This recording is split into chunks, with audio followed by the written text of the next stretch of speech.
प्यारे सुंदर साथ जी, धर्म प्रेमी सभी सज्जनों, प्रणामी ब्लॉग्स के द्वारा आपसे जो 10 प्रश्न पूछे गए थे उन सभी का उत्तर मैं देने का प्रयास कर रही हूँ। आप लोग देखिए, उनको सुनिए। श्री तारतम वाणी में प्राणनाथ जी किनको कहा गया? पहला प्रश्न था ये। तो इसमें 4 ऑप्शन दिए गए थे, श्री कृष्ण जी, सद्गुरु श्री देवचंद जी, श्री इंद्रावती जी और तीनों स्वरूपों को। तो उत्तर इसका तीनों स्वरूपों का होगा, क्योंकि श्री कृष्ण जी को रास में सखियों ने, गोपियों ने प्राणनाथ करके कहा है, गुजराती में वल्लभ करके कहा है और प्राणनाथ करके भी कहा गया है। इसी तरह सद्गुरु श्री देवचंद जी को भी प्रगट वाणी में जब गांगजी भाई अपने घर पधराते हैं तब ये यहाँ कहते हैं, श्री महाराज श्री इंद्रावती कहती हैं कि प्राणनाथ जी ने कहा कि ढूंढ कारना अपना साथ, तो उनको प्राणनाथ कहा गया सद्गुरु देवचंद जी को। और श्री इंद्रावती जी को समस्त सुंदर साथ ने महामती श्री प्राणनाथ जी, जिनकी आत्मंगना का नाम इंद्रावती जी हैं, इनको प्राणनाथ करके संबोधन कहा है, क्योंकि ये समस्त सभी आत्माओं के नाथ हैं, स्वामी हैं, धनी हैं, इसलिए इनको प्राणनाथ करके कहा गया है। तो ये इसका ऑप्शन चौथा है, तीनों स्वरूपों को ये कहा गया है। अब दूसरा प्रश्न है, ये निजानंद संप्रदाय के धर्म ग्रंथ को क्या कहते हैं? सुंदर साथ जी, आप नित्य प्रति सुनते हैं कि जो इसमें ऑप्शन दिए गए हैं, श्री कुलजम स्वरूप साहेब, श्री तारतम वाणी, श्री मुखवाणी, ये तीनों कहा गया है। श्री तारतम और तारतम सागर भी कहा गया है, श्रीमद तारतम सागर भी कहा गया है। तो इस तरह से ये तीनों जो ऑप्शन इसमें दिए गए हैं, तीनों सही हैं। अब प्रश्न है, श्री तारतम वाणी में कुल कितने ग्रंथ हैं? तो हे सुंदर साथ जी, आप विधिवत देखें कि राशि चरण प्रकाश पिंडुरिया, ये जो गौरी है उसमें 14 ग्रंथ वर्णित हैं, और वैसे भी हम देखें तो 14 ग्रंथ वर्णित हैं। तो इसमें जो ऑप्शन दिए गए हैं 15, 12, 14, 13, 11, तो इसमें 14 ये सही है कि तारतम वाणी में कुल 14 ग्रंथ हैं। वाणी में मांगा किया राधाबाई से पर पढ़ना नथी प्राणनाथ, ये है एक चौपाई जो कलश ग्रंथ की है। ये कलश प्रकरण की है, प्रकरण 19 है, गोकुल लीला के अंतर्गत आया है, 31वीं चौपाई है। तो ये प्रश्न उठता है कि मांगा किया राधाबाई से, यानी कि मगनी तो हो गई, संबंध तो बना, लेकिन उनका विवाह नहीं हुआ। तो ये भांडेर वन में, श्रीमद् भागवत पुराण में भी बताया गया है कि भांडेर वन में ब्रह्मा जी के द्वारा श्री कृष्ण राधा की मंगनी हुई थी, लेकिन उनका विवाह नहीं हो पाया। उसका कारण क्या है कि 11 वर्ष और 52 दिन के पश्चात योग माया में पदार्पण हुआ और ये ब्रह्मांड का लय हो चुका था। फिर जब वहाँ अखंड में ये रासलीला हो रही थी, उसके पश्चात प्रतिबिंब जब लीला हुई, यहाँ प्रतिभास की लीला हुई, तो ये मथुरा चले गए। तो प्रश्न ही नहीं उठता, क्योंकि वो तो जो स्वरूप था, जो राधा कृष्ण के स्वरूप थे, वो तो रासलीला में चले गए। जो सखियाँ आई थी वो एक क्षण के लिए परमधाम गईं। तो यहाँ तो, और चूँकि वहाँ तो अद्वैत हैं, वहाँ तो भेद है ही नहीं है कि राधा कृष्ण अलग अलग हैं, क्योंकि कृष्ण जी के अंदर भी आत्म अक्षर जोशधनी धाम का था और राधा जी के अंदर भी श्यामा जी की शक्ति थी। तो वहाँ तो अद्वैत हैं, तो वहाँ अलग अलग का प्रश्न ही नहीं है। तो इसका ये उत्तर है। इसमें पूछा गया था किस ग्रंथ में है, ये कलश ग्रंथ में है और गोकुल लीला प्रकरण के अंतर्गत है, और आपने उसका अर्थ जान लिया है। अब है प्रश्न चौथा, श्री गुम्मट जी मंदिर में कितने स्वरूप की सेवा पूजा होती है? वह कौन कौन से स्वरूप हैं और किस प्रकार हैं? तो यहाँ ये श्री गुम्मट जी जो पद्मावतीपुरी धाम में श्री गुम्मट जी मंदिर है, जिसको कि जागनी ब्रह्मांड का मूल मिलावा कहा गया है, और यहाँ अखंड की ही लीला होती है। परमधाम की हीराजी महाराज ने जो जागनी रास खेला वो 11 वर्ष 52 दिन तक यहाँ भी हुई। जिस तरह से वहाँ ब्रज में हुई वैसे यहाँ हुई।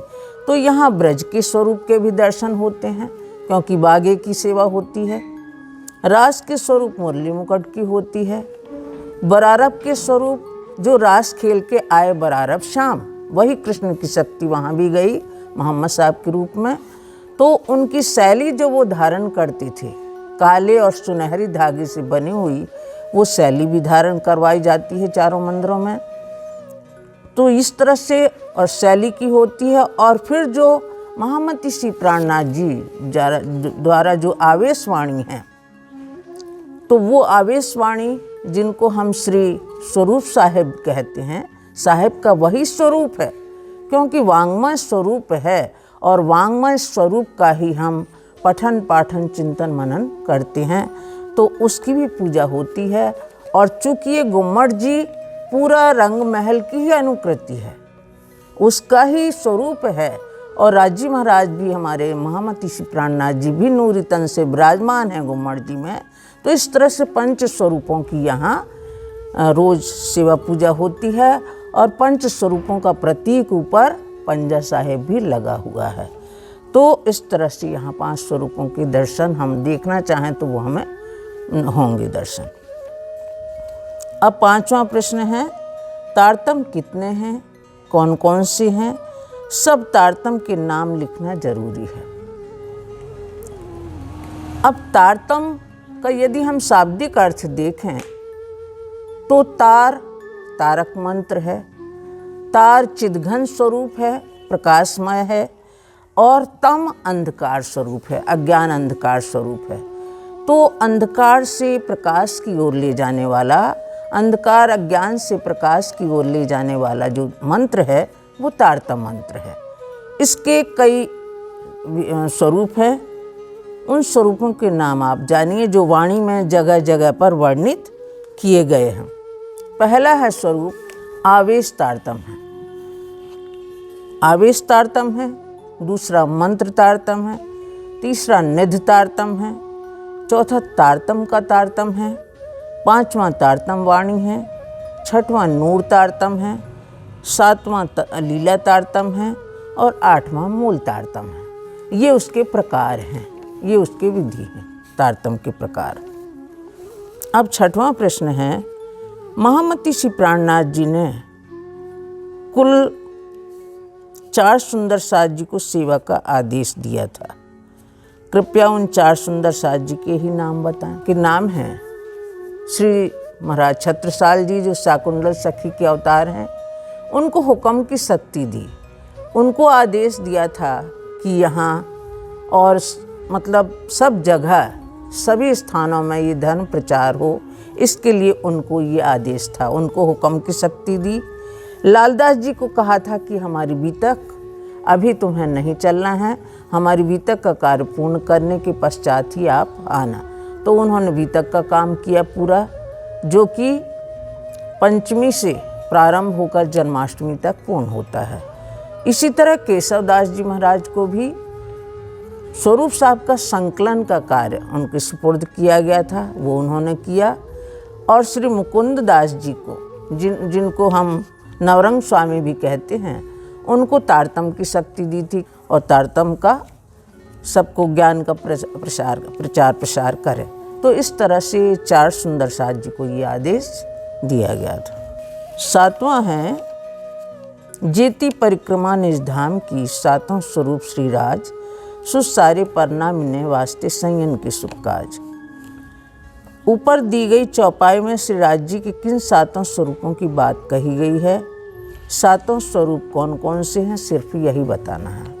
तो सुंदर साज जी आपने भी बताया होगा। इन 7 स्वरूप में पहला स्वरूप आता है, पहला रास का। चूँकि रास ग्रंथ में हम देखें तो पहले ब्रह्मानंद स्वरूप है, जो सखियों को वृंदावन के दर्शन कराने के बाद रासलीला करते हैं, रामत करते हैं। वो श्रृंगार आता है रास ग्रंथ में। दूसरा श्रृंगार आता है अंतर्ध्यान लीला के पश्चात, जिसको भजनानंदी स्वरूप कहते हैं। तो 2 स्वरूप रास ग्रंथ में वर्णित हैं, 3 स्वरूप सागर ग्रंथ में वर्णित हैं। जो सागर वाणी है, श्रृंगार वाणी है, खिलवत और परिक्रमा, इसको तारतम का तारतम भी कहा गया है। तो इसमें 3 श्रृंगार ग्रंथ में वर्णित हैं। राज्य के ही स्वरूप तो 3 उसमें हैं और 2 स्वरूप हैं, 2 श्रृंगार ग्रंथ में, जिसको महाश्रृंगार कहा गया है, उसमें वर्णित हैं। एक खुले अंग छाती और मुख कमल छवि वर्णन। तो ये इस तरह से 7 स्वरूप श्याम के हैं। ये 7 स्वरूप श्याम के वर्णन कर श्रीराज, 7 को सुख उपजाव ही पूरे मनोरथ काज। ये बीतक में स्वामी लालदास जी ने फरमाया है। तो इस तरह से ये 7 स्वरूप का मैंने आपको बताया। अब है 8वां प्रश्न, पन्ना धाम में पृथ्वी परिक्रमा क्यों की जाती है? पन्ना धाम में शरद पूर्णिमा का महोत्सव होने के पश्चात ठीक 1 महीने पश्चात शरद कार्तिक की पूर्णमासी आती है। और कार्तिक की पूर्णमासी का सबको बहुत इंतज़ार रहता है, बहुत उल्लास रहता है, क्योंकि हर प्रवृत्ति के लोग होते हैं। जो संसार में जो वाणी में बताया गया है कि तीनों सृष्टियाँ अवतरित हुई हैं ये खेल देखने के लिए, यानी कि 2 तो ऊपर से आई और यहाँ राजी महाराज के हुक्म से हो गई, कुन्न से। तो ये जो पृथ्वी परिक्रमा का महत्व है, संसार वाले भी, वाणी में कहा गया है ये ब्रह्मांड सर्वे रामत, इस ब्रह्मांड में सब कुछ घूमता है, एक अणु भी, वो भी अपने स्थान पे नहीं ठहरता, वो निरंतर भ्रमित होता रहता है, भ्रमर करता रहता है। तो इस तरह ये सभी कुछ परिवर्तनशील है यहाँ। दूसरी, हम रोज पढ़ते हैं अपने परिक्रमा में, रविवार की परिक्रमा में, कि देत परिक्रमा कर्म सब छूटे, यह सुख पंचम निस दिन लूटे। तो ये परिक्रमा का हम जानते हैं कि परिक्रमा देने से जो हमारे कर्म के बंधन हैं वो सब छूटते हैं। अब रही पृथ्वी परिक्रमा की बात, तो रासलीला का अनुकरण अंतर ध्यान लीला के पश्चात धनी को ढूंढना। चूँकि शरद पूर्णिमा में रासलीला महोत्सव होता है, उसके बाद ठीक दूसरी पूर्णमासी को परिक्रमा होती है। उसी याद में हम यह पर्व मनाते हैं भजनानंदी बन के, और पूरे दिन उनके ही हम पदों का गायन करते रहते हैं। संसार की क्षणभंगुरता का भी वर्णन होता है प्रातःकाल से कि ये संसार क्षणिक है, इसलिए हम अपने प्रीतम धनी को याद करते हुए चलें, जिसमें हमारा कल्याण होगा और इस संसार सागर से हम पार होंगे। जागनी ब्रह्मांड में बेसकी इलम के द्वारा अवगत हुआ कि तीसरे ब्रह्मांड में हम संसार का झूठा खेल देखने आए हैं। अब ब्रह्म मुनि सुंदर साथ जागनी का आवाहन करते हुए पन्ना परम धाम के सभी मंदिरों की परिक्रमा प्रभाती गागर करते हैं। यहाँ की समस्त भूमि आवेष्टित है, चार्जेज है। जिस तरह महामती प्राणनाथ जी ने जागनी यात्रा के दौरान पैदल यात्रा की, उसका अनुभव करते हैं। सभी पैदल यात्रा करते हैं, कोई नंगे पैर भी परिक्रमा करता है। इस दौरान भजन मंडली जो मंदिर से ही प्रातः की परिक्रमा करके फिर 10 बजे के करीब निकलती है, आत्मबोध देने वाले वाणी के पदों को गाया जाता है।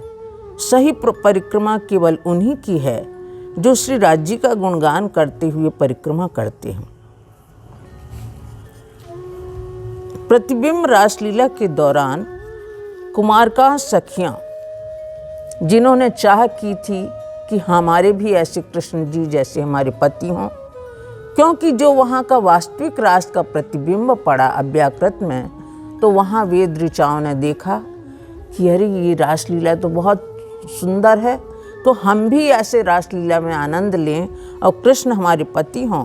तो वही भाव प्रतिबिंब रासलीला के दौरान कुमारका सखियाँ वेद ऋचाओं ने कार्तिक महीना में व्रत किया कि श्री कृष्ण जी हमारे पति हों, जो रासलीला के हैं वही हमारे पति हों। उनकी इच्छा पूर्ति के लिए उन्हें प्रतिबिंब रासलीला खिलाई। 7 दिन गोकुल, 4 दिन मथुरा, उन सखियों ने कार्तिक मास का व्रत किया। पूर्णमासी के दिन विभिन्न व्यंजनों का भोग लगाकर स्वयं दूसरे दिन प्रसाद ग्रहण करती हैं, यानी पूरे माह का सार तत्व एक ही दिन में प्राप्त हो जाता है। परिक्रमा करने से मध्य में विराजे धामधनी की ऊर्जा की किरणें चहुओर से परिक्रमा देने वाले को प्रभावित करती हैं। वही शक्ति परिक्रमा देने वाले को भी प्राप्त हो जाती है। पन्ना परम धाम है। अखंड परम धाम का दरवाजा जागनी ब्रह्मांड का मूल मिलावा, इसलिए पूरे पन्ना की परिक्रमा करने से परमधाम की परिक्रमा हो जाती है। संसारी लोग पौराणिक कथाओं के अनुसार, अपनी बुद्धि के अनुसार, जिस तरह श्री गणेश जी कार्तिकेय ने परिक्रमा की थी अपने माता पिता की, गोवर्धन पर्वत की परिक्रमा, विंध्याचल पर्वत की परिक्रमा, नर्मदा की परिक्रमा तथा तुलसी जी की परिक्रमा आदि करते हैं। इसलिए वाणी में कहा गया है, ये ब्रह्मांड सर्वे रामत, जैनी उपजी जैनी इच्छा है। तो ये उसका सार यही है कि देत परिक्रमा कर्म सब छूटे, क्योंकि जाने अनजाने हम प्रतिदिन बहुत से गुनाह करते हैं, बहुत सी गलतियां होती हैं, और राज्य के दरबार में और उनको ही आधार मान के जब हम उनकी परिक्रमा करते हैं तो हमें वो शक्ति प्राप्त होती है और हमसे ये गलतियां नहीं होती। प्रणनाथ प्यारे की जय। अब है सेवा और पूजा में क्या अंतर है। सेवा पूजा में यहाँ सेवा का भाव समझने की आवश्यकता है कि जब महामती श्री प्राणनाथ जी संवत 1740 में पद्मावतीपुरी धाम पधारे थे, उनके साथ में 5000 सुंदर साथ आए थे। उनके साथ में सभी थे जिनकी पूर्ण आस्था भी थी और जिनकी नहीं भी थी, वो भी साथ में आए। घर परिवार के लोग भी आए। सभी ने हंसते हंसते घर बार छोड़ करके साथ में चल पड़ी थे। तो इस तरह से यहाँ आए। यहाँ महामती श्री प्राणनाथ जी ने 11 वर्ष उनको परमधाम की अनुकरण लीला बताई, परमधाम का ही आनंद दिया।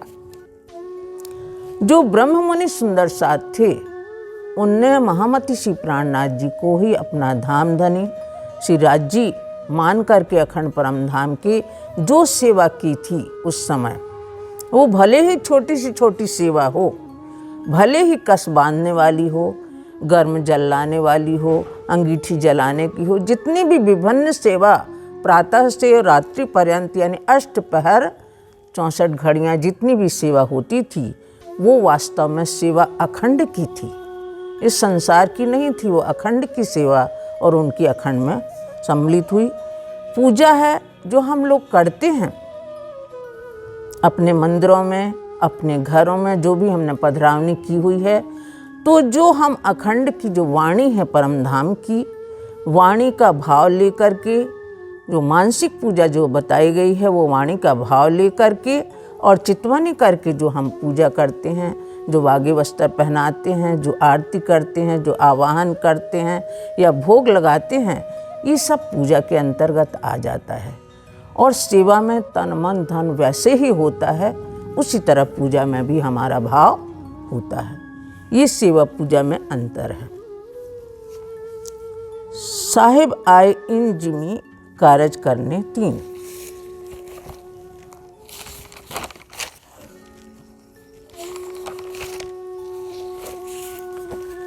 अब यहाँ महामती श्री प्राणनाथ जी को ही साहिब करके कहा गया है। इस संसार में आए वो, और चौपाई वर्णित है कि यहाँ 3 कार्य करने आए। यदि हम मोटे रूप में देखें तो उस समय औरंगजेब बादशाह का निरंकुश शासन था और वो हिंदू जनता के ऊपर बहुत उत्पात कर रहा था, यानी सब उससे दुखी थे, सब उसकी त्रासदी से परेशान थे। तो उस समय हिंदू मुसलमान के धर्म ग्रंथ को नहीं पढ़ सकता था और मुसलमान हिंदुओं के धर्म ग्रंथ को नहीं पढ़ते थे। छुआछूत भी बहुत था, ऊंच नीच का भेद भी बहुत था। ये परिस्थिति थी उस समय की। तो इस परिस्थिति को दूर करने के लिए उन्होंने वेदों और कतेबों का सबको रहस्य बताया। खुलासा ग्रंथ के अंतर्गत बताया सोई खुदा सोई ब्रह्म, और इस तरह से उन्होंने हिंदुओं के ग्रंथ के अनुसार बताया, वेद शास्त्रों के अनुसार, और मुसलमानों को मुस्लिम के ग्रंथों के बताया। तो उनका जो भाषाई जो विरोध था, आपस में भेदभाव था, वो उन्होंने दूर किया। दूसरा, मैटन विरोध सुर असुरों का दूजे जाति पैगंबर और वेद कतेब छुड़ाव ने धनी आए इन ठौर। मैटन लड़ाई बंधन की और जाति पैगंबर धनी आए वेद छुड़ाव ने, ये 3 बातें चिद्धर। महामती श्री प्राणनाथ जी की खुदा के बंदों के बीच प्रेम, पैगंबरों की संतानों के बीच पड़े विवाद या कलह को मिटाने तथा वेद के कर्मकांड और कतेब की सराय के बंधन से मानवों को मुक्त करने के लिए 3 विशेष कार्य करने का भाव लेकर इस जगत में अवतरित हुए। सुर असुर जातियों और पैगंबर के बेटों में प्रभुत्व के लिए सदा विरोध रहा है। तीसरे, वेद कतेब की धारणाओं को लेकर संघर्ष चलता रहा। इन सब झगड़ों का निपटारा करने के लिए निष्कलंक बुद्धावतार इमाम मेहंदी श्री प्राणनाथ जी का अवतरण हुआ। तीसरा मुख्य बात, इस संसार के आवागमन के चक्कर से सबको मुक्त करने के लिए, जो ये जन्म मरण का चक्कर था, इससे मुक्त करने के लिए और सबको अखंड मुक्ति स्थल देने के लिए भी इस संसार में वो तारतम्य ज्ञान लेकर के आए और इस संसार वालों को मुक्त किया।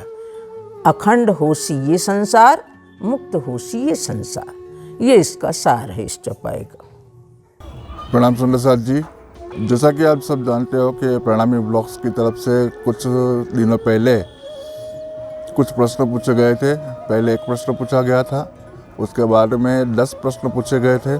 तो इन सारे प्रश्नों के उत्तर पन्ना धाम की विदुषी डॉक्टर कमलावंती शर्मा जी के माध्यम से आपको बताए गए हैं।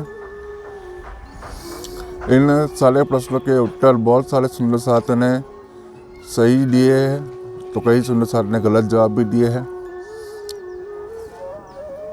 हम आप सब सुंदर साथ का धन्यवाद करते हैं कि आपने हमारे इस कॉन्टेस्ट में भाग लिया।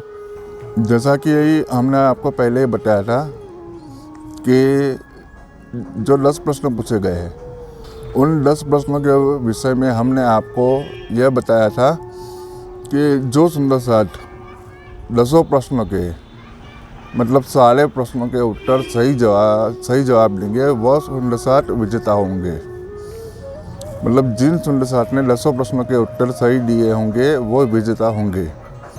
हमने सारे प्रश्नों के उत्तर को अच्छे से चेक किया, सभी के जवाब अच्छे से चेक किए।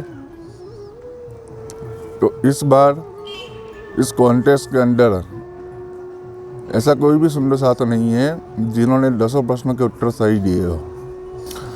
तो इस बार इस कॉन्टेस्ट के अंदर कोई भी सुंदर साथ विजेता नहीं हुए हैं। एक भी सुंदर साथ नहीं है ऐसा जिन्होंने 10 प्रश्नों के उत्तर सही दिए हो। तो इस बार के कॉन्टेस्ट के विजेता कोई भी नहीं है।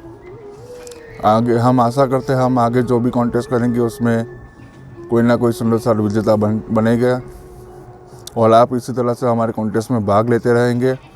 और आप सब सुंदर साथ को आने वाले कल से जो 2021 का नया साल शुरू होने वाला है, उसकी आप सबको ढेर सारी बधाइयाँ।